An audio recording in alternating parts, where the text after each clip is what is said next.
let's learn about a trick to remember the combination formulas.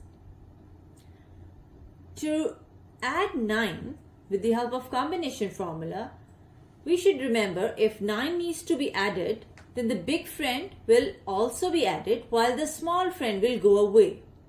But then we know that there is another number which needs to be added along with the big friend.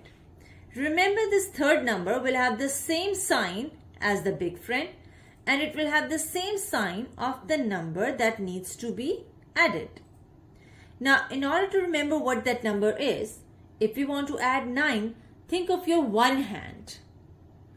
And then think how many more fingers in these 5 fingers will make it 9. So 5 plus 4 more fingers make it 9. So in order to add 9, think of the formula as plus 10 minus 5 plus 4.